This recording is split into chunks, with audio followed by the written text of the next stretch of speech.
안녕하세요. 김경래 선교사입니다. 한 시대를 이끌어가는 사상들이 있습니다. 대부분의 사람들이 무의식 중에 그 사정에 동조하고 따라가며 살아갑니다. 이런 큰 흐름 안에 한 여성이 홀로 진리를 이야기한 역사가 남아공에 있어서 오늘 소개하려고 합니다. 에밀리 홉하우스는 2차 앙글로 보호 전쟁에서 수십만 명의 어린이와 여성들의 생명을 살렸습니다. 앵글로 보호 전쟁부터 살펴보도록 하겠습니다. 17세기 중반부터 남부 아프리카에 정착한 백인들은 네덜란드 동인도 회사를 통해서 들어온 네덜란드, 프랑스 그리고 독일인들이었습니다. 그들은 활언어를 사용하는 농부들이었습니다. 19세기 초에 들어온 영국은 그들을 보온이라고 부르는데 보온은 농부를 뜻하는 활언어의 영어식 표현인 것입니다. 사실 보호란 말 안에는 하층민이라는 의미가 숨겨져 있습니다. 일부 보호인들은 노예 제도가 폐지되면서 영국의 지배를 피해 새로운 삶의 터전을 찾아 북쪽으로 이동해 올라갑니다. 그 이후에 설립된 국가들이 오렌지 자유국과 트랜스팔 공화국입니다.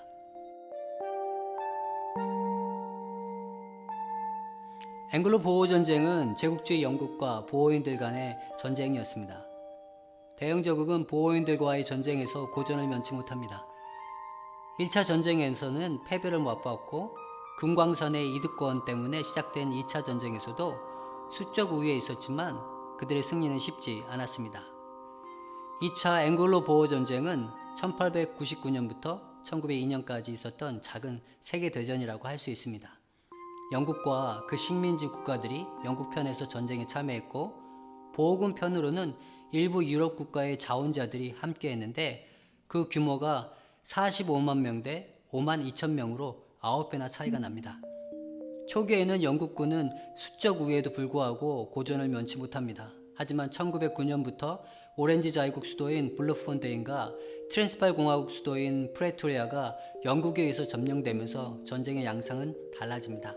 하지만 보호인들은 항복 대신에 게릴라전으로 거센 저항을 합니다.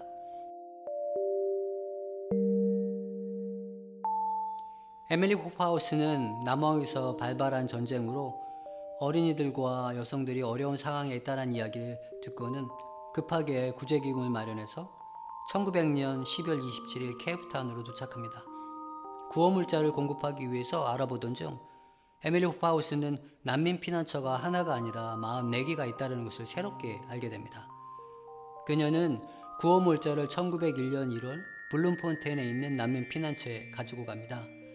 그곳을 방문하기 위한 가정도 큰 고통이었지만 그곳을 방문해서는 더 큰 고통을 경험합니다. 당시 영국에서는 전쟁 난민이 편안하게 보호되어 있다고 알려졌는데 사실은 일반인이 집단 수용소의 포로가 되어 너무나 열악한 환경에 감금되어 있었던 것입니다. 집단 수용소는 텐트로 만들어졌는데 한 텐트당 2평 정도의 공간에 10명에서 12명이 거주하고 있었습니다. 여인들과 어린이들은 좁은 공간에서 한여름의 무더위와 힘겨운 싸움하고 있었습니다. 집단 수용소 안에는 3,400명이 넘는 사람들이 있었는데 화장실이 9개밖에 없었습니다. 많은 사람들이 굶주림과 영양실조, 잔티푸스, 이줄로 죽어가고 있었습니다. 군에서 공급하는 식량과 물자는 턱없이 부족했고 비누는 사치품으로 분리되어서 제공되지 않아 위생상의 큰 문제들이 있었습니다. 그녀가 준비한 물자들은 한 집단 수용소를 위해서도 턱없이 부족했습니다. 그녀는 더 많은 지역을 돌아다니기로 결정하고 4개월간 케이프와 오렌지강 주변의 집단 수용소를 다니며 실태를 조사합니다. 어린이들과 여인들이 직면한 사태는 처참했습니다. 한 집단 수용소 안에 매일 50명 정도의 아이들이 죽었습니다. 당시 집단 수용소 어린이 사망률은 무려 34%가 넘었습니다. 에밀리 홉하우스는 1901년 5월에 영국으로 돌아가 적극적으로 집단 수용소의 상황을 알리는 캠페인을 전개합니다. 당시 정치인들과 언론은 그녀를 향해서 강한 비난을 쏟아놓습니다. 그녀는 그것에 굴하지 않고 보고서를 작성하여 구호재단에 알리며 보고서는 그해 6월 영국 정부에 전달되었습니다. 정부는 마지못해 여성으로 구성된 위원회를 파견하지만 에밀리 홉하우스는 배제됩니다. 정부와 군 당국은 그녀를 조직적으로 방해했습니다. 그해 10월 에밀리 호프하우스는 다시 케이프타운으로 가지만 입국이 거부되고 항구에 5일 동안 죄수처럼 갇혀 있다가 쇠약한 몸으로 영국으로 돌아옵니다. 하지만 그녀의 노력은 헛되지 않았습니다. 여성위원회는 그녀의 보고서가 사실임을 확인시켜주면서 정부는 그동안 군에서 관리해왔던 집단 수용소를 남아프리카 민간단체로 이전합니다. 그 후 상태는 빠른 속도로 개선되어 갑니다. 사망률은 1901년 10월에 34%에서 그 다음해 2월 7%로 그리고 5월에는 2%로 감소합니다. 하지만 보호전쟁 기간 동안 2만 8천 명의 보호인들이 집단 수용소에서 죽었는데 그것은 전체 보호 인구의 14.5%에 해당됩니다. 더욱더 가슴 아픈 것은 16세 미만의 어린이가 대부분을 차지한다는 것입니다. 2만 4천 명의 어린이가 죽은 것으로 조사되었는데 당시 어린이 인구의 절반에 해당됩니다. 영국 집단 수용소는 후에 나치 유대인의 집단 수용소의 모델이 되었습니다. 19세기와 20세기 초는 계몽주의와 제국주의 시대의 절정이었습니다. 계몽주의 영향하에 영국은 자연과학과 사회과학의 비약적 발전을 경험했고 산업혁명을 통해 엄청난 경제 발전을 이루었습니다. 아울러 영국인들은 무지가 만연한 땅인 아시아와 아프리카의 계몽의 필요성을 강조하며 제국주의를 정당화했습니다.